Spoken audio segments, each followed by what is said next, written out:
Bonsoir à toutes et à tous, bienvenue dans cette émission. On va regarder ensemble ce soir un documentaire sur la fraternité, sur des liens qui se sont tissés entre des jeunes d'ici les Moulineaux en banlieue parisienne et des jeunes de l'archipel de Saint-Pierre-et-Miquelon situé en Amérique du Nord.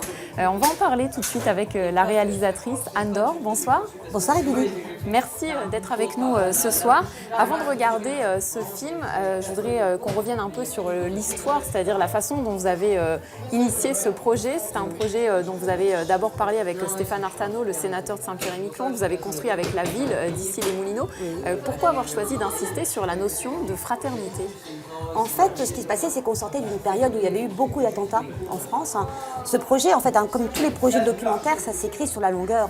Donc, suite aux attentats de Paris, les doubles, les triples même, et ceux de Nice, tout le monde se questionnait sur ce que c'était la fraternité. On n'arrivait pas à donner un terme, à donner une définition, à donner quelque chose. Donc, en fait, je me suis dit, qu'est-ce que c'est la fraternité? Et en plus de ça, moi je travaille beaucoup en Outre-mer, puisque je fais des élections dans toutes les Outre-mer, Polynésie, Nouvelle-Calédonie, où en fait ces notions sont vraiment très fortes, elles sont en recherche, puisqu'il y a des recherches d'identité derrière ça. Et j'étais partie avec ce concept en général de questionner les Outre-mer sur la fraternité. Qu'est-ce qu'eux pouvaient nous apporter à nous, métropolitains, qui nous questionnons sur ce terme-là. Voilà, et mon premier stop, c'était Saint-Pierre-et-Miquelon. Qu'est-ce que vous vouliez avec ce documentaire? C'est quelque part une leçon de vie ou ça va plus loin que ça? On entend souvent l'idée de servir son territoire. Alors ça, servir son territoire, c'est le choix de Stéphane Artano. Par exemple, j'avais fait des enquêtes autour de la Nouvelle-Calédonie ou de la Polynésie, particulièrement sur la Polynésie. Pour eux, la fraternité, c'est l'environnement. Ils ont des îles qui sont en train d'être noyées, d'être couvertes par les eaux. Donc pour eux, la fraternité, c'est de se dire, mais qu'est-ce qu'on va faire maintenant ensemble? Je pense que chaque territoire, chaque lieu a sa définition, sa recherche de ce qu'il a besoin. Alors sûrement qu'à Saint-Pierre-et-Miquelon, c'est comment on sert son territoire. Voilà. Mais ça, c'est pas moi, servir le territoire. C'est la question de Stéphane Artano et des jeunes. Alors vous disiez justement, c'est la question de Stéphane Artano. Vous avez travaillé avec lui, on le connaît bien localement dans le paysage politique. C'est quelqu'un qui défend ses convictions avec vigueur. Est-ce que du coup ça a influencé votre manière de travailler, de construire ce documentaire? La façon déjà dont moi je construis un documentaire, c'est que je rencontre quelqu'un et ce quelqu'un m'interpelle. De la même façon que j'ai fait ça avec Gilbert Montagnier ou avec d'autres personnes. Et là, le questionnement de Stéphane autour des jeunes, sa volonté de former des jeunes, ça m'a interpellée. Donc ça c'est sûr. À partir de là, j'ai travaillé avec lui et moi j'avais travaillé sur un autre documentaire, sur un autre projet, sur l'engagement. Donc on a croisé nos points de vue et on a créé ensemble Citoyens du Monde, qui est devenu après l'histoire qu'on va raconter dans la fraternité. Non, ça n'a pas été du tout difficile avec Stéphane. Pour moi, ça a été très très très simple, au contraire. Mais je pense qu'on s'est retrouvés sur ces valeurs-là et d'un seul coup, tout était fluide, quoi. Vous m'avez parlé en préparant cet entretien d'un parcours initiatique, à la fois pour vous peut-être et pour ces jeunes.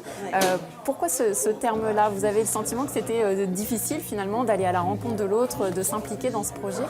Alors difficile, c'est surtout pas naturel en fait, contrairement à ce qu'on peut croire, c'est qu'on est français, mais oui, mais on a des coutumes différentes, on vit différemment, on a des décalages horaires déjà aussi, et il a fallu un petit temps quand même pour s'habituer l'un à l'autre. Mais les vraies difficultés que j'ai eues, c'est pas tellement en relation avec des gens qui ont participé au documentaire, c'est plutôt autour, c'est-à-dire par exemple vendre ce documentaire, ça a été très très difficile. En métropole, c'est un mot qui fait peur. La fraternité, c'est un mot qui fait peur. Et c'est pour ça qu'il est intéressant ce documentaire. C'est que d'un seul coup, il concrétise. Par rapport aux actions que les jeunes ont fait, ils ont concrétisé, ils ont matérialisé le mot fraternité. Et c'est ça qui compte en fait quelque part. Tant qu'on est dans l'esprit de la fraternité, on va aller dire, ouais, t'as vu, t'es pas fraternel, tu m'as pas donné ceci, t'as pas fait cela, etc. Alors que d'un seul coup, quand il y a, comme par exemple autour du spectacle de la grande fête de la fraternité, où ils étaient tous ensemble pour une même cause, de la même façon que les Parisiens se sont déplacés dans les rues contre les attentats. Quand on est autour d'une même cause, là, ça marche. Merci beaucoup, Anne Dore, d'avoir été avec nous ce soir. On retrouvera tout à l'heure des jeunes de Saint-Pierre-et-Miquelon pour nous donner leur point de vue sur ce projet. Mais tout de suite, je vous propose de regarder ce documentaire « Fraternité sur les pistes en Outre-mer ». C'est un film signé Anne Dore avec Éric Thomas, Claudio Autin, Catherine Mamossier, avec Vémel Post-Production et Saint-Pierre-et-Miquelon la première. Liberté, oui. Égalité, oui. Fraternité, point d'interrogation. C'est bien, mais elle tarde beaucoup. Depuis les attentats, ceux de Paris, de Nice et de Strasbourg, mais aussi de partout dans le monde, nous n'avons jamais autant évoqué cette fraternité. Mais au fond, c'est quoi la fraternité ?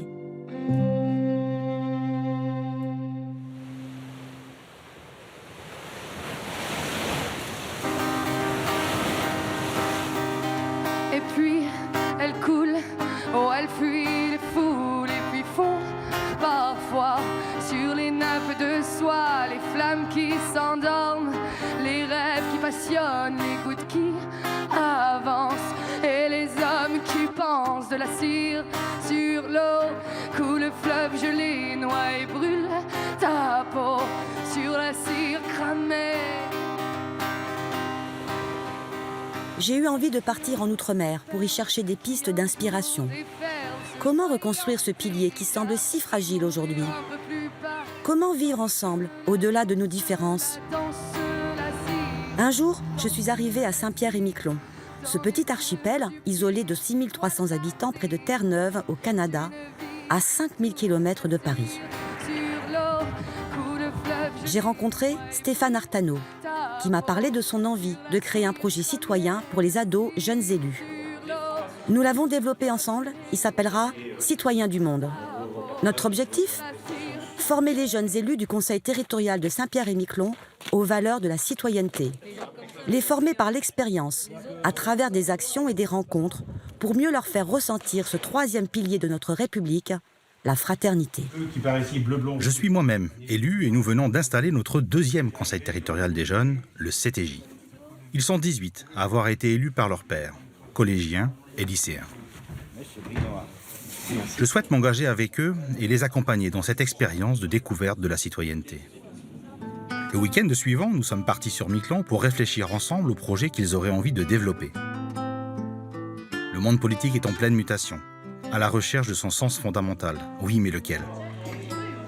Moi, Bertille, je m'engage à respecter mon devoir d'élu en rendant service à notre territoire. Je m'engage à faire participer toute la population et leur demander leur avis sur le projet. J'ai un cahier où tous les jeunes ont écrit leur engagement pour les années 2017 et 2018. Ils sont l'avenir. Je me suis engagé en politique jeune, avec l'envie de servir mon territoire. Servir son territoire, c'est cette phrase que j'ai entendue le plus souvent pendant leur campagne. Servir son territoire, oui, mais comment ? Avec les personnes âgées, faire comme un cours d'apprentissage de la technologie. Au niveau du développement durable, je pense que les campagnes de sensibilisation devraient être beaucoup plus présentes et marquantes aussi, car je vais presque tous les jours en forêt et je sais que tous les jours il y a des nouveaux détritus, que ce soit des mégots ou même des sacs en plastique. Et je pense qu'avec une aussi belle forêt qu'on a, que ce soit Saint-Pierre, Miquelon ou l'Anglade, et il faut vraiment la protéger. En fait, quand on a un projet derrière, il faut qu'il ait une idée à faire passer. Oui, Enguerrand, une idée qui apporte du sens aux besoins du territoire. Voilà mon premier message. Après ce week-end, le choix des jeunes se portera sur les thèmes suivants. Renforcer les liens du vivre ensemble et protéger notre forêt. On va aller plus loin. Sur une année, nous allons créer des ponts avec une ville de la métropole et réaliser une première, la grande fête de la fraternité. Après tout, la fraternité, c'est bien d'aller à la rencontre des autres. Je propose Issy-les-Moulineaux, une ville de 70 000 habitants à la périphérie de Paris qui s'est fortement développée ces 20 dernières années. Je suis ICN et je connais l'implication des jeunes du Conseil communal des jeunes, qu'on appelle aussi le CCJ. En 6 ans, je pense que j'ai appris beaucoup de choses, notamment à débattre. Je pense que ça m'a fait mûrir, de corps et d'esprit. J'ai appris à travailler en groupe, à mener à bien des projets. Et je pense que cet engagement, ça fait aussi partie des valeurs républicaines. Et je pense que ça fait partie entière de ce que c'est être un citoyen. Le CCJ, moi j'ai toujours vu ça comme un peu une grande famille parce qu'on est beaucoup à être entrés dans le CCJ il y a un certain nombre d'années. Et en fait, déjà nous, entre nous, on se considère un peu comme une famille et au sein de la ville, on commence un petit peu à être connus. Les autres jeunes savent qu'on participe au projet de la ville, savent qu'on les représente et on peut considérer ça comme une forme de fraternité. Stéphane et moi rencontrons Claire Folio-Guichard. Elle est adjointe au maire en charge de la jeunesse à Issy-les-Moulineaux. Elle est d'origine saint-pierraise. Elle parle de notre projet au maire André Santini, qui a été assez vite convaincu par son originalité. l'aventure commune peut commencer.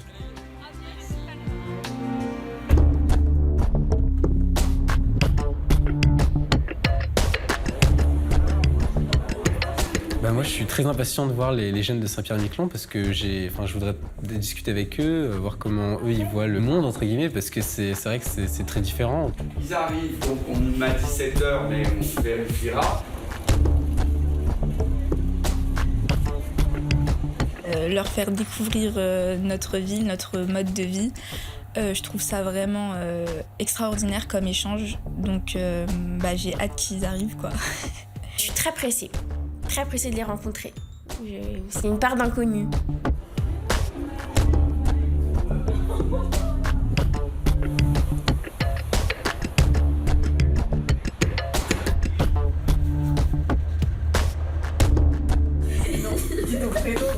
Je m'appelle Sabrina.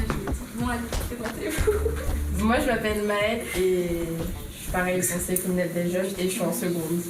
Moi, je m'appelle Rachel et je suis en seconde ici. Moi, je m'appelle Thibaut et je suis en première. Moi, je m'appelle Noah et je suis en première aussi. Moi, je m'appelle Luce et du coup, je suis en troisième. Moi, je m'appelle Margot et je suis en première. Et moi, je m'appelle Andrea et je suis en première. Et vous?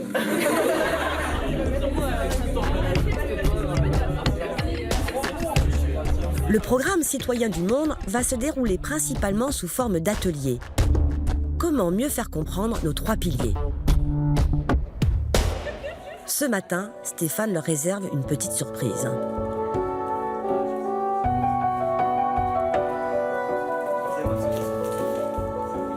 Et moi, ce que je voulais, au travers de ce que vous avez dans les mains aujourd'hui, le brin de muguet, c'est de vous expliquer aussi que la fraternité, c'est le don de soi. C'est simplement de donner à l'autre. Et que souvent, la fraternité, ça part de grandes intentions et de petites attentions.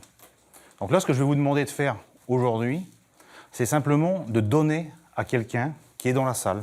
Vous avez tous un brin de muguet, vous allez tous vous échanger le brin de muguet. C'est simplement, c'est ça aussi ça, la fraternité.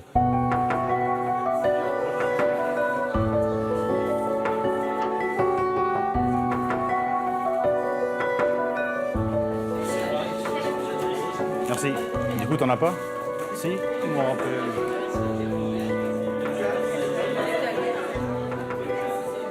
vous avez fini? Est-ce que vous voyez une différence il y a 1 minute maintenant? C'est que vous avez tous le sourire. C'est pas grand-chose, hein? C'est pas grand-chose. Juste un brin de muguet, de donner à l'autre.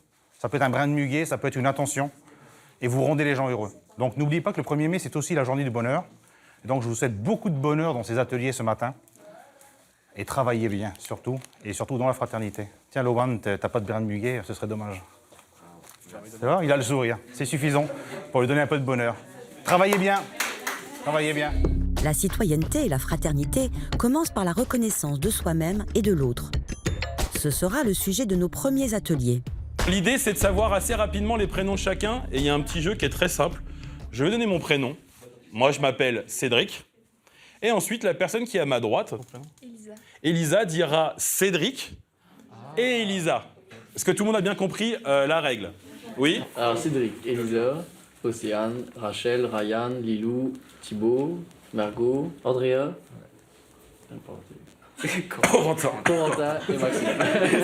Voilà. Donc, tu connais. Alors, tu te souviens plus du premier prénom, d'accord? Regarde, on te laisse une dernière chance. On va pas te lâcher. Hein. Toi, tu connaîtras pas tous les prénoms. Viens avec moi, Lohan. Ce que je te propose, c'est quand c'est des gens d'ici, c'est toi qui dis, et puis je te souffle si besoin dans l'oreille. Et quand c'est des gens de Saint-Pierre, c'est moi qui dis, et tu me souffles un peu dans l'oreille si j'y arrive pas. Ça te va ou pas? On fait ça à 2, en duo? Alors vas-y, commence par Cédric, Elisa, Océane, Rachel, ouais, Ryan, Lilou, Thibaut. Ensuite, Margot, ouais, Cédric, Noah, Sabrina, Andrea, Corentin, Corentin. Maxime, Améline, Tamara, Samia, Bertille, Enguerrand. Juste à côté de toi. Ouais. Maël. Arthur, Emma. Inès, ouais, c'est ça. Théo. Et le beau gosse marqué. Et Lohan. Bravo à vous. On va faire le jeu du blasé. Apprendre à se connaître soi-même est un acte essentiel pour avoir confiance en soi. En fait, Socrate nous proposait cet exercice dès l'Antiquité pour que l'on découvre nos particularités, nos spécificités, nos forces et ainsi les mettre au service de l'humanité. Essayer de se définir est un exercice délicat, alors nous l'avons fait sous forme de jeu. Isabelle est venue nous guider. Le jeu consiste à dessiner son blason en notant dans les cases les moments importants de nos vies. Ce qui nous a marqués, ce qui nous a rendus tristes, de quoi sommes-nous fiers? Un petit moment d'introspection pour répondre au mieux. Vous posez souvent ce genre de questions? Comment ça? Des questions comme ça sur vous, sur votre vie, non? On se retrouve face à comme un grand vide, c'est ça? Parce qu'on ne s'est jamais posé ça. C'est ça, les autres peuvent t'expliquer, mais toi, t'as de la misère à savoir vraiment ce que les défauts ou autres. Les autres peuvent plus forcément te le dire que toi, tu vas le comprendre. Donc finalement, ce que tu me dis, c'est que tu pourrais plus facilement dire ça pour quelqu'un d'autre que pour toi. C'est ça. Tu te rends compte de ça? Ouais. Du coup, peut-être que ce que tu peux essayer de faire, c'est de sortir de toi et de dire tiens, si j'étais mon copain, qu'est-ce que je dirais de moi? Okay. Tu peux essayer comme ça. Ouais, je peux essayer. D'accord. C'est sûr. Merci. Comment ça se passe, les amis? Je voulais mettre arbitrer partout, mais je crois qu'il fallait pas. Donc j'ai réussi à trouver. C'est très bien, parce que arbitrer, c'est peut-être très important et c'est sûr, il n'y a pas de souci. Donc c'est intéressant de ne pas te limiter. Du coup, j'ai trouvé. Du coup, tu as trouvé. Alors ça t'a fait quoi, justement, alors que tu étais parti pour mettre arbitrer partout, de trouver d'autres choses? Ça m'a fait remonter dans des souvenirs que je ne me souvenais pas forcément, ou j'avais oublié, et j'y pensais pas forcément de cette manière-là, par exemple. Et entre vous, vous parlez, vous, de justement ce genre de choses, de vos valeurs, de vos... Je sais que Arthur, il est mauvais, pas trop aux autres, mais parfois entre vous avez une conversation comme ça? Et ça vous apporte quoi d'en parler entre vous? Moi, ça me soulage d'un poids, des fois, parce que j'extériorise quand je leur parle, parce que je leur fais confiance. Je leur confie des choses parce que ce sont mes amis, et donc ça me permet aussi de connaître leur point de vue. Lorsque je dois prendre des décisions, par exemple, je leur demande leur avis, parce que je sais qu'ils veulent m'aider. Donc ça me permet de relativiser aussi des fois, parce que quand il s'agit de soi, on est souvent plus négatif. Comment ça se passerait si on n'avait pas d'amis? On n'avait pas d'amis, je pense que... Enfin, je sais que pour moi, je suis quelqu'un qui a vraiment besoin de personnes à qui parler. Et donc, je pense que déjà, je me débrouillerai pour essayer d'en trouver. J'étais genre tout le temps sur mon ordi et tout ça, et t'intériorises tout, en fait. Et genre, au bout d'un moment, t'exploses, quoi. Et t'es obligé d'aller vers les autres au bout d'un moment. Donc, discuter avec des amis, ça libère de plein de choses. Merci Théo, c'est très juste. Reconnaître l'autre, être en confiance avec lui sont des actes de base de la fraternité. Cette confiance a aussi besoin de se créer avec les adultes et plus particulièrement avec les encadrants. Ils sont les gardiens bienveillants des structures des conseils de jeunes. Ce sont eux qui les encouragent dans leurs projets, qui posent des valeurs et les guident à devenir des citoyens à part entière. Aujourd'hui, le CTJ, le Saint-Pierre-et-Miquelon est ici pour une formation.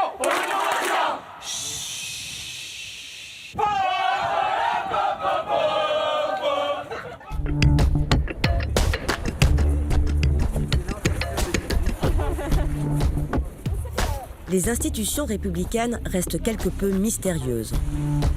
Que se passe-t-il derrière les murs du Sénat? Quel est le rôle du sénateur? Stéphane sera leur guide. Il souhaite rapprocher les jeunes de la sphère politique. Comment mieux comprendre le sens du mot « politique », c'est-à-dire partager la même cité, le même monde?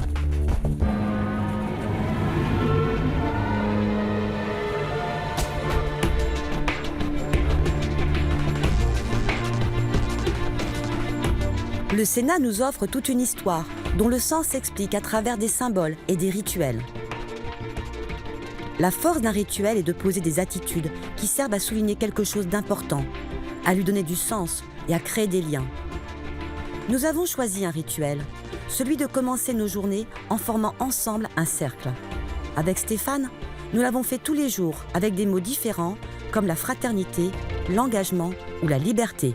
Tous les matins, je vais vous poser une petite question, comme ça va nous permettre de nous reconnecter aussi au sujet pour lequel on est sur Paris et pour lequel on travaille avec ici les Moulineaux. Je vais vous donner 1 minute pour y réfléchir, d'accord? Qu'est-ce qu'être citoyen pour vous? Pour moi, être citoyen, c'est participer à la vie active politiquement, se tenir au courant de ce qui se fait dans notre pays et s'engager citoyennement dans toutes les actions dès que possible. Pour moi, être citoyen, c'est aider les autres, ensuite participer à des choses et plein d'autres choses. Pour moi, être citoyen, c'est porter les valeurs républicaines et les affirmer en s'engageant de quelque manière que ce soit. Pour moi, être citoyen, c'est s'engager dans son pays et représenter le mieux possible les valeurs républicaines. Pour moi, être citoyen, c'est participer à la vie commune, de respecter ce qu'il y a autour de nous et puis... Pour moi, être citoyen, c'est avoir des droits et des devoirs et réussir à transmettre les valeurs que la nation nous a transmises. Pour moi, être citoyen, c'est tout d'abord vivre en communauté, avec les règles et respecter les droits de chacun. Écoutez, maintenant, je vais vous inviter à aller dans l'hémicycle et puis on va commencer à discuter de ce qu'est la loi, comment elle se construit et puis quelle est l'utilité de la loi, justement, dans le cadre de l'engagement citoyen. Bon, bienvenue dans le cœur du réacteur du Sénat. Donc, vous êtes dans l'hémicycle. Installez-vous. Vous vous souvenez, quand on a commencé le projet Citoyen du Monde, je vous ai dit s'engager en politique, c'est vraiment s'investir pour des causes qui nous dépassent. Toujours avec le sens de l'engagement, en fait, ce sont 7 statuts qui ont été posés, parce que dans l'Antiquité, le chiffre 7, c'est l'équilibre et la perfection. Les 7 merveilles du monde, d'accord? 7 jours dans la semaine, ça vous parle? Voilà. Et puis il y en a 2 autres qui sont cette fois-ci dans le grand hémicycle, Charlemagne, en 814, et puis ici vous avez Louis IX, dit Saint-Louis. Et donc en fait ce sont de grands personnages qui, entre guillemets, aujourd'hui veillent sur les travaux du Sénat. Okay? Est-ce que vous savez qu'est-ce qui différencie le Sénat de l'Assemblée? La différence principale. Il y a une grande différence. Il y en a une qui est élue au suffrage universel direct et une qui est à l'indirect. Donc l'Assemblée nationale est ce qu'on appelle la chambre basse, entre guillemets la chambre du peuple, puisque c'est le peuple qui élit ses représentants, et le Sénat est le représentant des collectivités, c'est-à-dire que tous les sénateurs sont par définition des élus de collectivités. Comment se vote une loi finalement? Pourquoi on parle de projet et de proposition? C'est quoi la différence? Il y a ceux qui sont proposés par le gouvernement et ceux par les députés ou sénateurs. Et alors lequel on attribue au gouvernement et lequel on attribue aux parlementaires, à votre avis? Le projet de loi, je pense que c'est au gouvernement. Projet de loi au gouvernement et proposition de loi à l'Assemblée et au Sénat, ce qu'on appelle une PPL, en langage codé ici, en interne. Si on prend 2016-2017, combien de lois ont été votées ici? Non? 70? Pas loin. 42 lois. 21% des textes de loi viennent du Sénat. 26% viennent de l'Assemblée et 54% viennent du gouvernement. Ce qui est logique puisque le président de la République désigne un gouvernement, donc un Premier ministre qui désigne son gouvernement, qui met en œuvre sa politique. Ce qui explique que le gouvernement est quand même très actif au niveau des projets de loi. Ce que je vais vous proposer maintenant, c'est que vous allez me trouver sur les différents bancs des sénateurs les médailles qui existent à certaines places et qui font référence à des personnages illustres. Allez-y. 2 minutes. Et donc ce sont les places qui ont été occupées dans l'hémicycle par les personnages, là où vous êtes assis. Hein, d'accord? On va commencer par Emma, tu peux lire? Je crois que c'est Victor Schoelcher. Victor Schoelcher. Ok. Elisa? Raymond Poincaré. Raymond Poincaré, bah, il est connu chez nous, hein, à Saint-Pierre-et-Miquelon. Victor Hugo. Victor Hugo, bah oui. Cette visite du Sénat est aussi une façon de penser aux grands humanistes. Ils ont débattu ici pour faire évoluer la conscience humaine et les droits de l'homme. Comment développer son esprit critique, constructif? Débattre est un art difficile, surtout à Saint-Pierre-et-Miquelon. Les lycéens vont ici apporter toute leur expérience. Je vais affirmer quelque chose, d'accord? Et là, vous allez devoir vous positionner à ma gauche. Donc de ce côté-là, ce sera les gens qui sont pour l'affirmation. Et de ce côté-ci, les gens qui seront contre cette affirmation. Une fois qu'on se sera séparés, qu'on aura une petite vision de qui est pour, qui est contre, là, petit à petit, vous allez pouvoir expliquer votre choix. Vous avez aussi la liberté de changer d'avis pendant le débat mouvant. Première affirmation, Il devrait y avoir des enseignements spécifiques pour les filles et pour les garçons. Pour, ici, contre, là.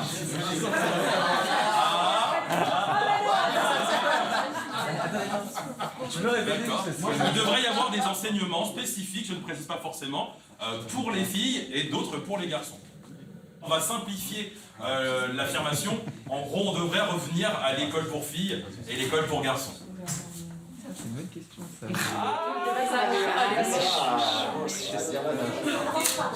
On se fige. Ce que je vous propose, on laisse la parole à Théo dans un premier temps pour qu'il puisse s'exprimer.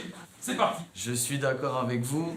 Je n'aime pas les différences filles et garçons, mais je me mets quand même ici parce que ça revient à un choix de la personne, quoi. On ne doit pas imposer les choix aux autres. Lisa, si tu veux, on t'écoute. Pour moi, c'est la mixité à l'école, c'est le fait de pouvoir apprendre des autres aussi. Et le fait d'être avec des garçons comme avec des filles, ça me fait évoluer aussi. Et donc justement, c'est pour ça que je trouve que c'est mieux d'avoir des écoles qui permettent aux jeunes d'être à la fois avec des filles et des garçons, car c'est comme ça qu'ils vont se retrouver dans leur société plus tard. Merci Lisa. Arthur, tu as toujours un avis tranché? Oui, j'ai un petit peu peur de faire du hors-sujet, mais une école fille et une école garçon, donc en supprimant les écoles mixtes, ça je serais totalement contre. D'un autre côté, par contre, et si on avait donc des écoles distinctes, ça voudrait dire aussi des barèmes distincts. Sauf que comme on prône l'égalité et la fraternité, dans les écoles mixtes, on a en maths, par exemple, Elisa et moi, qui sommes dans la même classe, on a exactement les mêmes barèmes. Par contre, dans d'autres activités, là, on fait rentrer vraiment la notion du sexe et de l'infériorité ou supériorité, notamment en sport. C'est-à-dire que d'un côté, on nous prône l'égalité mentale, mais d'un autre côté, on nous contredit avec l'inégalité physique. D'accord. Alors, qui souhaite réagir? Tiens, Rachel. Moi, je suis contre parce que... parce qu'il n'y a pas que des filles et des garçons, je suis désolée. Moi, j'en ai parlé en éducation civique il n'y a pas longtemps. Et on parlait de toutes les personnes qui sont transgenres, bi et tout ça, je sais pas quoi. Vous les classez comment? Je sais pas si c'est celui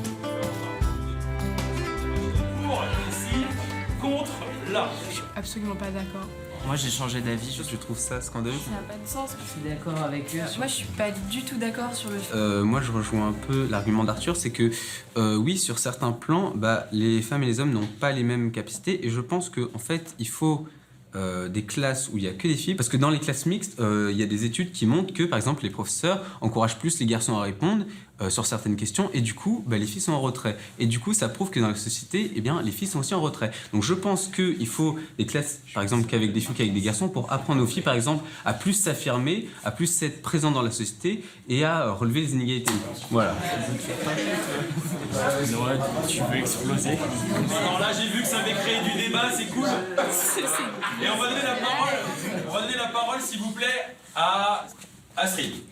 Noah, je comprends pas quand tu parles comme ça, parce que franchement, je te voyais président plus tard. Franchement, quand t'as dit ça, je comprends pas, parce que on est dans une société qui a énormément évolué, qui a encore beaucoup à faire. Mais faut pas voir le mal partout, et faut pas aller dans les extrêmes trop vite. Et je pense que quand tu dis des choses comme ça, je trouve que c'est des avis qui vont pas loin. Mais... Pourquoi j'ai dit ça? S'il vous plaît, Noah. Mais est-ce que tu te rends compte de ce que tu dis? Droit de réponse, ça va. Je pourrais te prendre parti. Super, merci Astrid. Noah? J'ai dit quoi justement? Les professeurs encouragent les garçons et justement du coup les filles sont moins encouragées et du coup ça se reflète dans la société. Si, c'est prouvé parce que justement en 2018, les pays avec les moins d'inégalités, je sais j'ai fait mon TPE là-dessus, c'est les pays nordiques. C'est la Norvège, c'est le Danemark et justement ces pays ils font des classes non mixtes. Parce que c'est prouvé par les chiffres, les pays qui sont les moins inégalitaires en termes d'inégalité hommes-femmes, c'est les pays nordiques qui font cette politique. Donc ne venez pas me dire que oui, on est en 2018, il faut faire du mix, tout ça, il faut aussi regarder les chiffres. Donc voilà. Alors, maintenant j'aimerais savoir en tout cas pourquoi Améline et Tamara, vous avez, s'il vous plaît, le respect de l'autre. On vous a écouté, vous écoutez les autres. Et j'aimerais savoir pourquoi Tamara et Améline, finalement, vous avez un peu changé d'avis durant le débat et ça sera la conclusion et après on fera la répartition finale. D'abord parce que j'aime bien ma classe, parce qu'on est mixte et du coup des fois c'est drôle et on apprend bien. Mais aussi, des fois il y a des filles qui n'arrivent pas à parler parce que des fois elles ont peur que les garçons les jugent. Et du coup, ça serait bien qu'on soit entre filles, mais en même temps, c'est bien être mixte. Moi, je suis pour la mixité et tout, mais je suis d'accord sur le fait qu'il y ait des inégalités, par exemple au sport, que les filles soient notées pas pareil que les garçons. Je trouve que c'est pas juste parce que les filles valent autant que les garçons, mais c'est bien aussi la mixité. D'accord. Donc tiens, encore un peu partagé. On va faire la répartition finale. Vous avez 3 secondes. 3, 2, 1. Super. Voici la dernière photographie. En tout cas, je voulais vous dire un énorme merci car c'était un vrai débat mouvant et vivant. Pour apprendre à débattre, il est important de connaître le poids des mots. Jusqu'où peut-on aller ?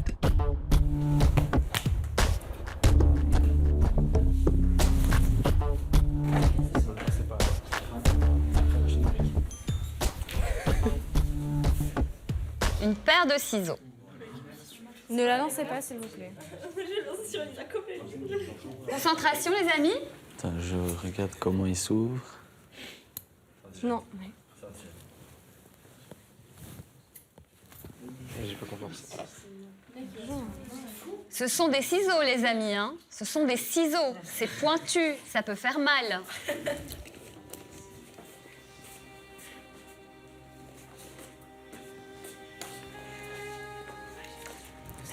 Théo. Et c'est pour moi. Merci beaucoup. Personnellement, qu'est-ce que vous avez ressenti de la façon dont vous avez abordé différemment les objets? Non, ce que j'ai... Attention à quelque chose qui fait mal. On fait plus attention à quelque chose qui fait mal. On ne veut pas blesser les autres. On est protecteur. On ne veut pas blesser les autres. On est protecteur. Voir les gens en face quand c'est quelque chose de lourd. Quand c'est quelque chose de lourd, on va voir les gens en face. Finalement, en fait, ces objets, ils peuvent symboliser la communication. Quand on a quelque chose de simple à dire à quelqu'un, on va lui dire, on ne fait pas très attention parce que c'est anodin. Quand on a quelque chose d'un peu plus lourd, comme le livre, on fait plus attention. On va faire attention à la façon dont on va transmettre et aussi à la façon dont la personne va recevoir les choses.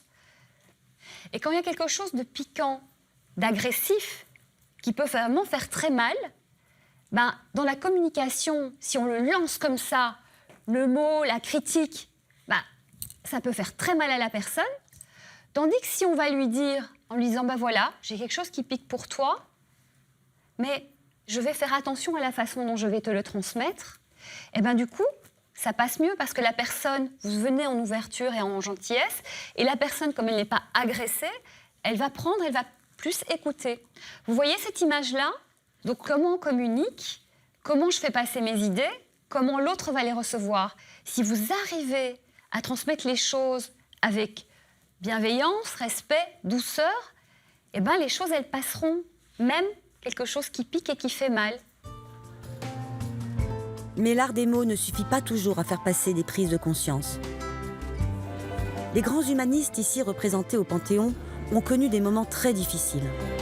Ils ont dû se battre pour faire reconnaître leurs idées. Aujourd'hui, elles nous semblent acquises. Mais quelles souffrances Victor Schœlcher, Victor Hugo ou Aimé Césaire ont-ils enduré avant de se faire entendre? Et les jeunes ont aussi connu des moments difficiles. Revenons en arrière. Le temps de souligner un moment très important pour eux. Le 7 février, c'était la journée mondiale sans téléphone portable. Ils ont profité de cet événement pour créer une action sur l'archipel. Comprendre l'importance de décrocher son smartphone pour mieux vivre ensemble. Ce projet a eu très peu d'écho. Seule une vingtaine de personnes ont répondu présent. Et ils ont eu peu de signatures sur la charte d'engagement. Les jeunes ont vécu cette soirée comme un échec. Mais l'échec fait partie de l'expérience. Alors, il a fallu rebondir très vite. Il ne faut vraiment pas baisser les bras. Pour moi, les choses fonctionnent. Et puis, elles vont s'inscrire dans la durée. Dès le début, quand on est élu, on ne fait pas ce qui nous plaît, on fait ce qui est juste. Et on fait surtout ce qu'on pense justifié et bon. Et si vous avez cette conviction-là que c'est justifié, il faut le faire. Puis, il ne faut pas avoir peur d'oser certaines actions qui sortent de ce qu'on fait habituellement aussi. C'est pas grave, ça. Évidemment, la première fois, ça peut donner le sentiment que ça ne fonctionne pas beaucoup, comme le téléphone. Donc voilà, il faut trouver des formes d'action qui vous permettent de sensibiliser vos amis. Si vous collez à vos engagements, vos actions, elles seront justes, à un moment donné, elles toucheront, elles porteront. Quelques jours plus tard, dans le cadre du projet Protège ta forêt, initié par Arthur, les jeunes ont organisé la projection du film L'intelligence des arbres. Merci d'être venu à cette action proposée par le CTJ. Alors, tout d'abord, nous allons vous présenter le film documentaire L'intelligence des arbres. Ce film est un documentaire scientifique allemand expliquant le fait que les arbres ne sont pas de simples troncs vivants. Notre but est de vous sensibiliser, donc vous, et aussi la population de l'archipel Saint-Pierre-et-Miquelon, sur la forêt au point de vue local, et donc d'aider à préserver la précieuse nature de Saint-Pierre-et-Miquelon. Merci beaucoup d'être venu. Franchement, je ne m'attendais pas à ce que vous soyez autant. C'est vraiment gentil pour nous. Ça nous montre que ce qu'on fait, ça peut avoir vraiment de l'importance. C'est notre première action avec autant de monde. Donc merci beaucoup et amusez-vous. Si seulement les arbres pouvaient parler. Nous n'avons pas conscience que derrière cette apparente immobilité, les mots fusent dans tous les sens. La nature est importante pour eux comme pour nous tous. Mais en ville, comment se connecter à elle? Quel est son rôle? Nous avons profité du séjour en métropole pour rencontrer le paysagiste et philosophe Michel Pénat. Nous nous sommes donné rendez-vous au Jardin Atlantique, un jardin qu'il a créé il y a 26 ans, juste au-dessus de la gare Montparnasse, sur une dalle en béton. Les paysagistes ont comme mission de créer de la nature dans des lieux très artificiels. Un véritable défi qui s'ajoute à celui des changements climatiques et de la prise de conscience sur la nature. Ce style de jardin, Michel Pénat les appelle les jardins de troisième nature. La ville de Paris nous avait demandé de mettre uniquement le jardin de ce côté et de ce côté de mettre que des tennis. Et nous, on était jeunes, on avait 30 ans, donc on avait dit c'est pas possible, le programme qu'ils nous donnent, c'est nul. Et on a critiqué le programme de la ville de Paris. Donc voilà, ça c'est le schéma qui explique l'organisation du jardin au départ. Donc les tennis sont là, en rouge c'est tous les trous du jardin, en bleu c'est donc tous les usages, les pompiers des tennis. Et on est arrivé à faire ça parce qu'on a eu le rêve d'un lieu accueillant. Vous voyez, il n'y a plus de bruit, il n'y a plus de vent. Ça c'est grâce au jardin. La morale, si vous voulez, c'est qu'il ne faut pas que vous ayez peur de contester ce qu'on vous demande de faire. Et donc, il faut par contre avoir la conviction et avoir des bonnes raisons. Après, il faut étayer le discours que vous allez tenir.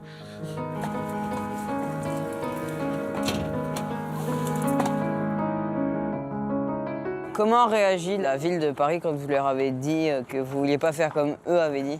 Excellente question!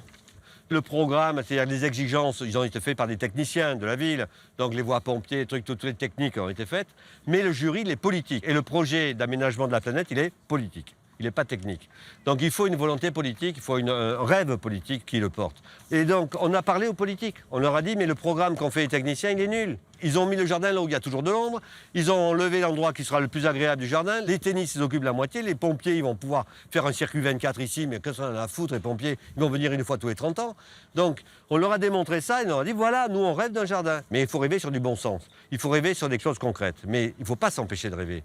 Côté politique, ils nous ont voté pour nous. Côté technique, ils n'ont pas voté pour nous, mais c'est quand même les politiques qui commandent, heureusement, on est en démocratie, et donc on a gagné, voilà. Non mais c'est vrai, et faire du paysage, c'est faire de la politique quand même. À quoi ils servent les poteaux blancs? À l'éclairage.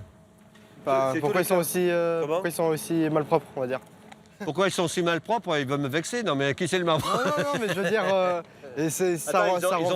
ils ont 30 ans. L'idée, c'était de donner l'idée un peu de vanter, comme s'il y avait un vent, un truc comme ça. Puisqu'on était cernés tout autour par des immenses bâtiments, on s'est dit le mieux, c'est d'avoir une espèce de perspective verticale et de voir le ciel. La première nature, c'est le ciel. La première nature, c'est la nature sauvage. Sans doute que là-bas, chez vous, il doit y en avoir. C'est la nature sauvage, la nature intouchée. Du temps des Romains, Cicéron, il sort de Rome un jour et il voit que l'ensemble de la société romaine a aménagé tout le territoire de Rome et a refait une nature complètement différente pour la culture, pour produire, pour manger. Et il dit, ah oui, l'homme a créé une seconde nature, en fait. Ensuite, à la Renaissance, il y a un poète philosophe qui est allé visiter les jardins autour de Rome, dans lesquels il y a des arbres magnifiques, des sculptures, etc. Et il voit que c'est une espèce d'harmonie entre l'homme, la culture, son attente et la nature. Et il dit, ça, c'est la troisième nature. En fait, c'est la nature des jardins. C'est une nature culturelle, on pourrait dire. Donc, c'est une espèce de rêve de nature. Et je pense qu'il faut qu'ensemble, on la construise, cette nature-là, parce que si on ne veut pas qu'elle disparaisse. Voilà. Donc, voilà. C'est bon, on continue? Go! À ce stade de l'aventure Citoyens du Monde, Arthur et Enguerrand vont devenir chefs de file sur les sujets liés à l'environnement. C'est pas vrai. Ça montre que c'est un vrai biotope. Il y a tout un tas de vie qui viennent s'y mettre dedans. Et ce qu'on veut, c'est de la biodiversité relative. Parce qu'en effet, cette troisième nature, on voit bien que c'est une nature négociée. La question de la nature en ville, c'est une grande question. Il faut évidemment permettre à la ville d'accueillir le maximum de formes de vie, parce qu'on sait très bien qu'elles sont complémentaires à la nôtre, et en même temps, ça donne quand même un aspect à la ville un peu plus sympa que du béton, quoi. Comment créer ce bien-être, cette harmonie entre la nature et la ville? De retour, nous visitons l'écoquartier du Fort d'Issy, à la pointe des innovations et de l'intégration de la nature. Claire sert de guide. Voilà, ça part dans l'idée de la fraternité et du respect.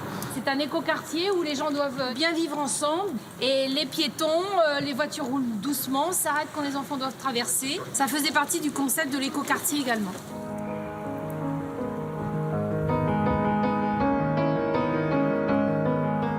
Le fort a été conçu en pensant développement durable, tout en redonnant vie aux traditions, comme celle des jardins partagés. En zone urbaine, les gens n'ont pas de jardin, ils vivent en appartement.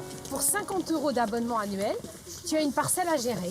Par contre, si tu n'entretiens pas ta parcelle, elle est redistribuée par la suite. Combien de parcelles vous avez ici? Alors là, il y a une cinquantaine de parcelles.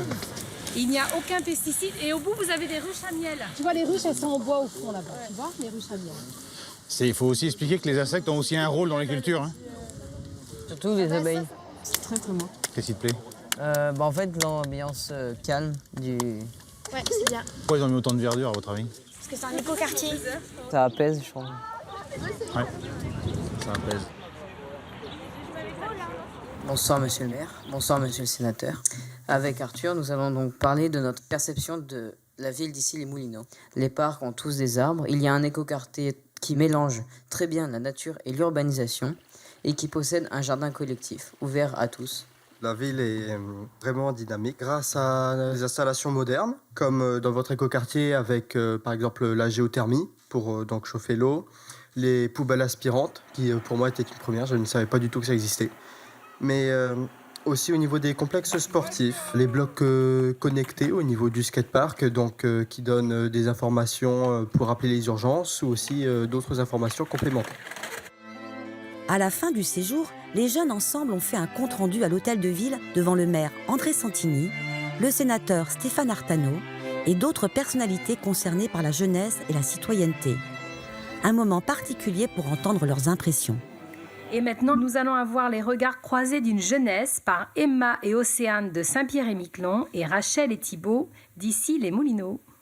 Bonsoir monsieur le maire, bonsoir monsieur le sénateur. Suite à de nombreuses discussions avec les membres du CCJ notamment, nous avons remarqué un investissement important des jeunes au sein de leur ville par toutes les actions qu'ils mènent durant l'année. Nous, en tant que Saint-Pierre, nous avons trouvé que les lycéens avaient une vie plutôt stressante et rapide, notamment avec les transports en commun qui ont un métro, les trains, etc. Et notamment qu'ils ont une cantine que nous n'en avons pas non plus. Et leurs journées sont plutôt longues, ils partent le matin et reviennent le soir, donc ils ne voient pas leur famille entre les deux. Voilà. Pour les lycéens, être un jeune à Saint-Pierre-et-Miquelon, c'est être influencé par une culture nord-américaine. C'est être obligé de partir après le bac au Canada ou en métropole pour continuer des études. C'est être sportif. C'est être fier de son territoire. C'est être proche de la nature. C'est appeler les nuggets pépites. C'est être séparé de la métropole et parfois d'une partie de sa famille. C'est voyager dans des destinations différentes de celles des métropolitains. C'est être très convivial, même avec des inconnus et connaître tout le monde. C'est être à proximité de tout. C'est avoir des centres d'intérêt différents. C'est être Saint-Pierrais. C'est être Miquelonais. Mais au final, ces petites différences ne sont pas prédominantes puisque nous nous ressemblons plus que nous pouvions le penser.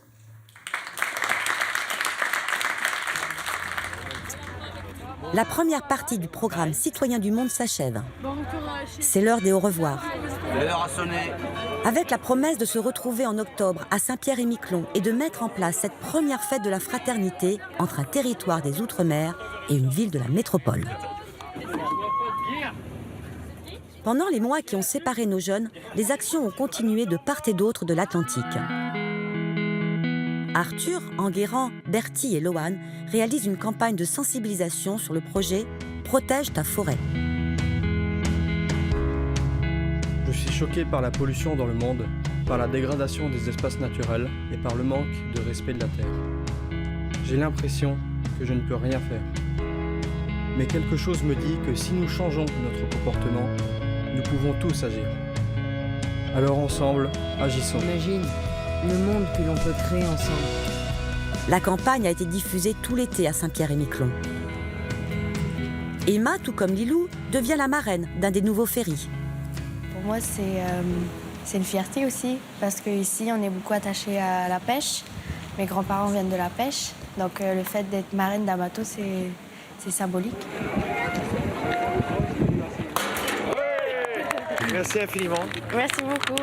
Très courageux, celui qui a construit le bateau. Okay. Et grand merci d'avoir accepté cette invitation. Merci beaucoup.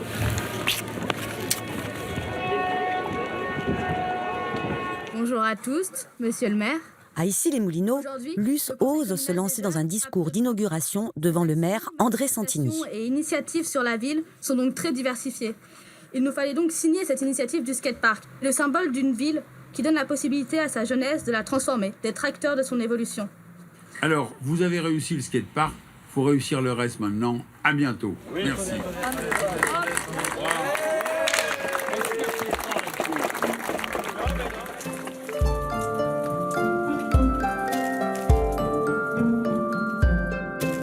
On a hâte parce qu'il est un peu tard. Hein, on va pas se le cacher que minuit 20 c'est un peu tard, surtout en plein week-end. T'inquiète. T'inquiète, surtout que demain on doit se réveiller de bonne heure. Surtout que demain on a une réunion de bonne heure, donc ouais. On n'a pas fait l'après-midi. Ils auraient dû se dépêcher.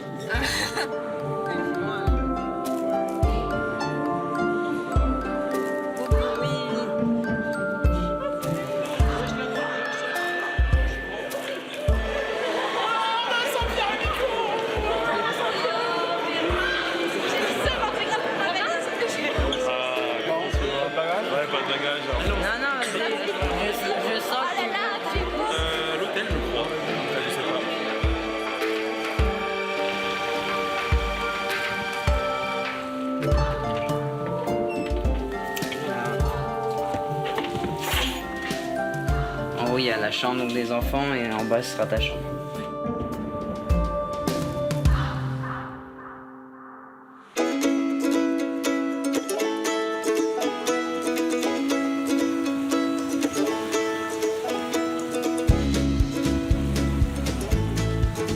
Le programme Citoyens du Monde entame sa deuxième phase.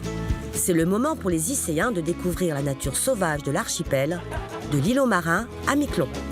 Erwan vient de rejoindre le CTJ après la démission de 2 autres jeunes. Il vit à Miquelon.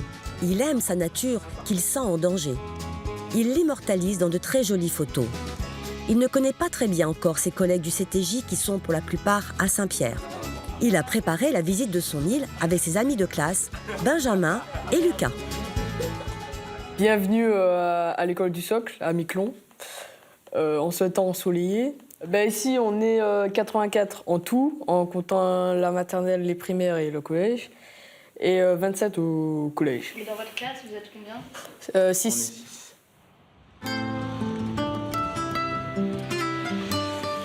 Alors nous voilà devant des phrases qui parlent de la nature. Nous avons choisi une en particulier, celle de Cicéron. Si nous prenons la nature pour guide, nous ne nous égarons jamais.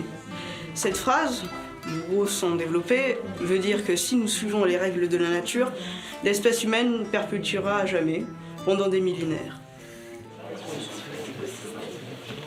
Je vais vous parler du fait que à Saint-Pierre-et-Miquelon, nous soyons la seule forêt boréale de France. C'est magique.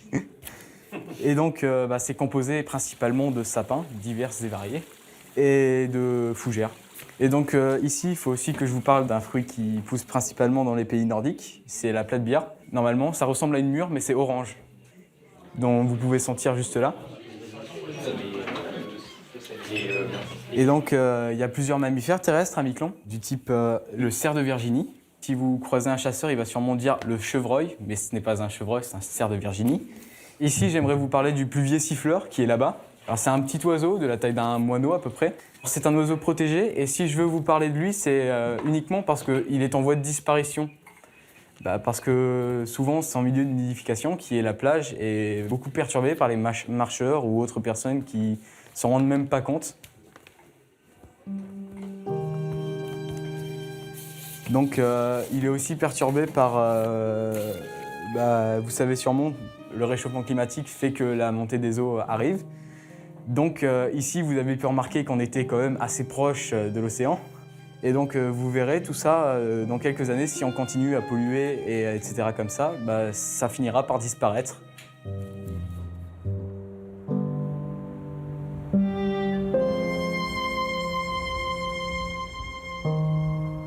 Les jeunes du CTJ de Saint-Pierre-et-Miquelon ont découvert la troisième nature à Paris. En regard croisé, les jeunes du CCJ d'Issy-les-Moulineaux découvrent la première nature au Grand Barachois. Notre relation avec la nature change. Toute cette zone dénudée, là, c'est relativement récent. Parce qu'il y avait du sable, était à peu près à la hauteur des buttes qu'on voit là-bas. Tout ça, c'est parti, mais c'est pas perdu. Parce que ici, là, tout ça, là, c'est une nouvelle dune qui se crée. Là, c'était pratiquement au même niveau que là, c'était aussi plat que ça. Alors là, vous avez tout le sable qui est parti là, qui s'accumule là, qui s'arrête sur des morceaux de bois, des rochers, etc. La végétation arrive et puis ça recolonise. La dune là, elle est récente. C'est un grand enseignement pour moi, parce que jamais j'aurais pensé que ça pouvait aller aussi vite. Moi, je pensais que ça mettait des centaines d'années à s'organiser, mais non, c'est beaucoup plus rapide que ça.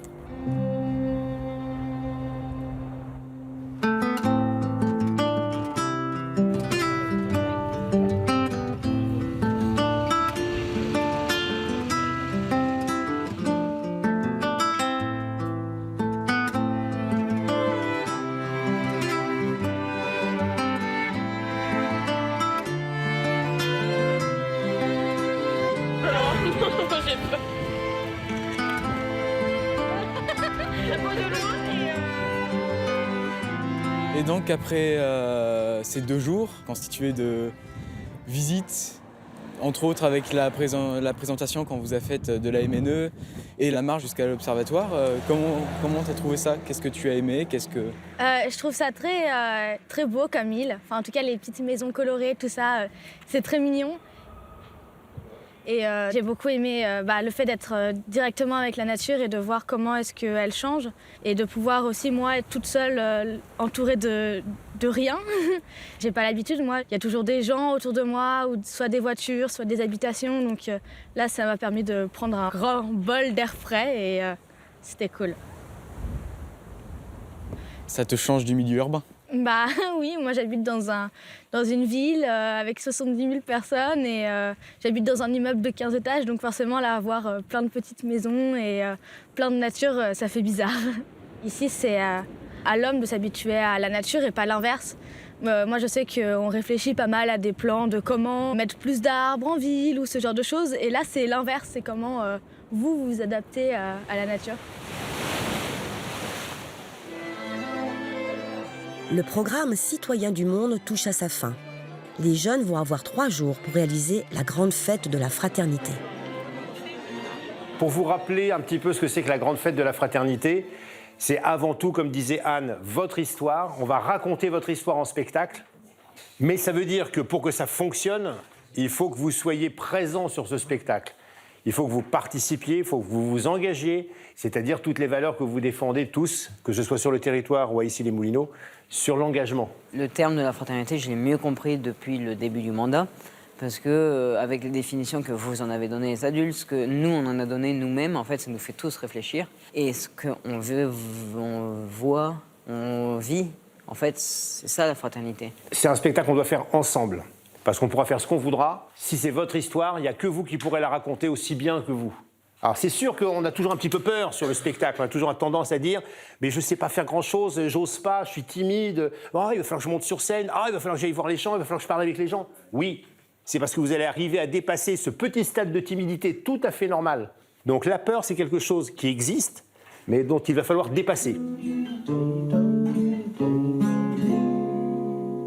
Et là, on reprend. En fait, comme là, du coup, tu chantes pas, t'as pas, disons, le point de vue musical. La rythmique à respecter. Oui, voilà, t'as pas non plus, si je peux dire, la mélodie vocale, donc c'est vraiment... faut que tu y crois à fond, en fait, ce que tu dis. Quitte à exagérer un tout petit peu, il faut vraiment que ça se fasse ressentir. C'est tout à fait juste, Arthur. On n'a pas beaucoup de temps. Donc pendant ce temps de répétition effective, vraiment, je serai, entre guillemets, très exigeant sur la concentration, sur le fait d'être discipliné. Big James, on pose les feutres. Je vous explique ce que j'attends de vous. Non mais je sais bien qu'on n'a pas fini, on reviendra après. Allez, on pose, on y va, on se lève. Allez, on se bouge. Ce qui m'a le plus marqué, c'est tout ce qui concerne la préparation du spectacle, ce qui nous oblige à aller vers les gens, à faire des rencontres, à discuter, à échanger. Vous avez devant vous des feuilles vierges qui ont été faites par les écoles maternelles de Saint-Pierre. Et on va vous demander d'écrire dessus un petit mot. Tout ce qui vous fait penser à la fraternité pour pouvoir habiller ces deux arbres et faire en sorte qu'on arrive à créer une forêt de la fraternité. C'est la première édition de la fête de la fraternité, donc c'est sur celle-ci que je vais vous demander, moi, de mettre toute votre énergie de manière à créer une référence pour que sur les éditions suivantes, ils mettent la même énergie, la même volonté sur le fait de se dire « oui, on peut le faire ».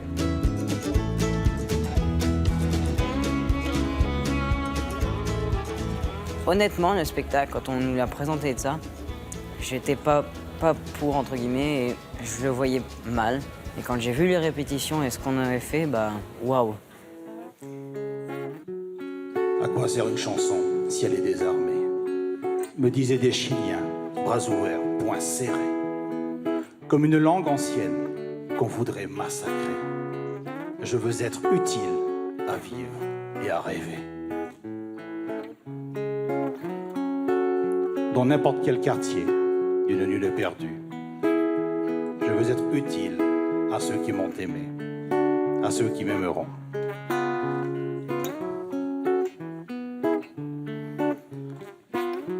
À quoi sert une chanson si elle est désarmée? Et dans le cadre de cette soirée, je vous rappelle qu'on va tenter le défi Cup Song.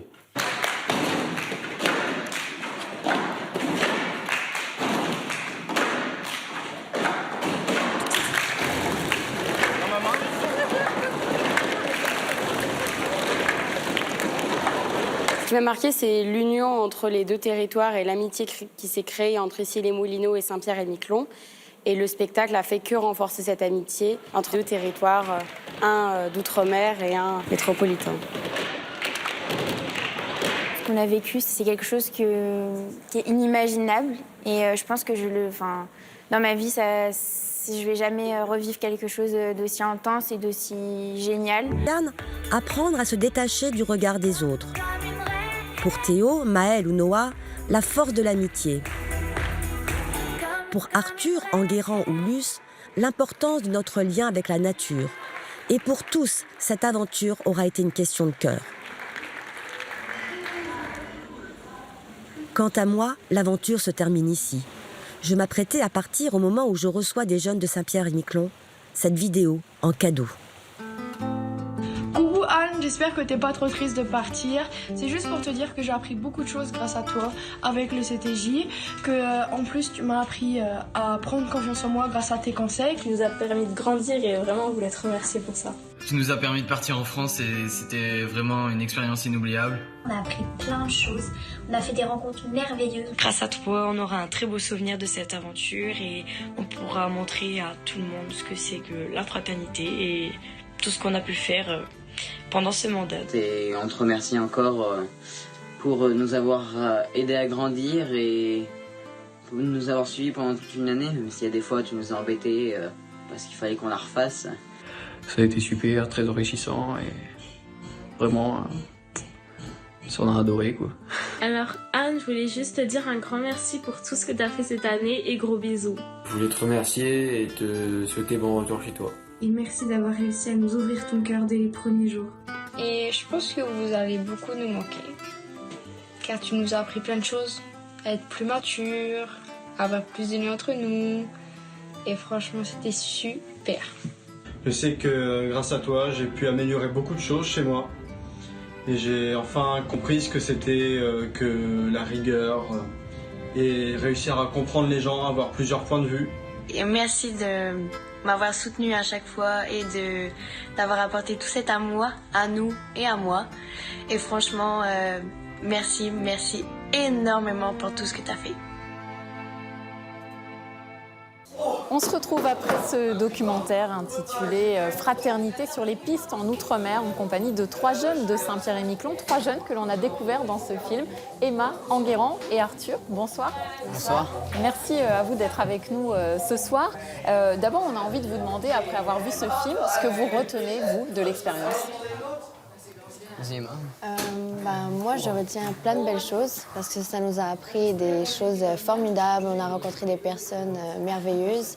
Et puis, tous les leçons qu'on a eues à travers le projet qui vont nous construire plus tard, c'est juste merveilleux.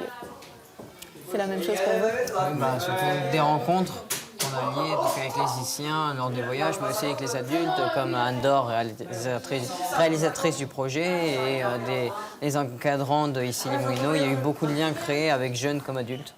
Vous aviez des craintes avant de vous lancer dans ce projet au départ quand on vous l'a présenté? La seule crainte en fait que j'avais eue, c'était le temps qu'on nous avait accordé pour réaliser le projet. C'est-à-dire qu'au final, si on regarde dans toute l'année, on avait largement le temps nécessaire. Mais le temps de pratique, d'entraînement et de préparation était, à mon avis, un peu juste. Mais avec une équipe géniale, on a réussi à faire des événements géniaux. Comment ça s'est passé ce rapprochement avec les jeunes d'ici, les Moulineaux? On vous entend dans le film expliquer que ça vous a énormément appris, que vous avez appris aussi sur la façon dont ils vivent, sur leur environnement. Pourtant, on est dans une société aujourd'hui où tout est globalisé. Vous avez vraiment découvert des choses? En fait, pas tant que ça. Pas par rapport à ce qu'on attendait. On s'attendait vraiment à être très différents vu la distance qui nous séparait. Et finalement, dès qu'on est arrivé chez eux, qu'on s'est rencontrés, on s'est rendu compte qu'on n'était pas si éloignés que ça. Bien sûr, il y a des choses qui changent parce qu'à Paris, tout va plus vite et ils ont des transports qu'on n'a pas. Nous, ici, tout le monde se connaît.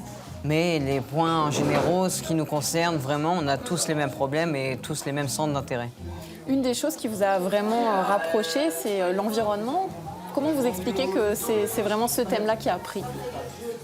En fait, l'environnement, c'est qu'on a rapidement découvert dès la première semaine en fait, de ce mandat de CTJ que c'était très important pour tous les membres du CTJ, à ma grande surprise, et d'ailleurs à mon grand plaisir aussi.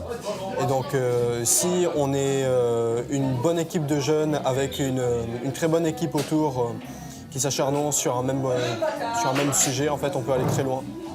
Ça vous a donné des idées pour la suite, des actions que vous pourriez mettre en place concrètement, soit vous inspirer de ce que vous avez vu en métropole? Je pense que ce serait bien de continuer la fête de la fraternité, parce que c'est la première chose, c'est la finalité du projet. Et je pense que c'est important de continuer le projet-là et que ça se renouvelle au fil des années. Ça vous a donné envie de vous impliquer davantage dans la vie locale? Oui. En fait, en allant à Paris, on a vu des problèmes qu'on ne voit pas forcément en habitant ici, qui pourtant existent. Et donc oui, ça nous donne envie de les régler. Pour finir, si vous deviez retenir un seul moment de cette expérience, chacun? Pour moi, ce serait le baptême du Suroît. Parce que je suis la marraine du Suroît, donc j'ai inauguré le bateau. Et c'est la chose qui m'a le plus marqué avec le voyage à Paris. Moi, ça va être un peu général et c'est facile, mais la fête de la fraternité, juste, on ne s'attendait pas à avoir autant de monde et on a créé des liens et les gens nous ont tous dit que c'était super et on s'est tous éclatés à le faire. Et moi, c'est pas vraiment un acte ou une action en elle-même, c'est vraiment la persévérance. Ça m'a vraiment choqué de voir à quel point on a réussi à évoluer et à s'améliorer en fait, au fil de nos actions. Donc on est passé de quasiment personne à au final presque une salle complète. Donc je trouve ça exceptionnel. Merci à tous les trois en tout cas d'être venus ce soir partager votre expérience avec nous. Merci à vous de nous avoir suivis. Merci aux équipes techniques qui ont permis la réalisation de cette émission. Je vous souhaite une très belle soirée avec nos programmes. À bientôt.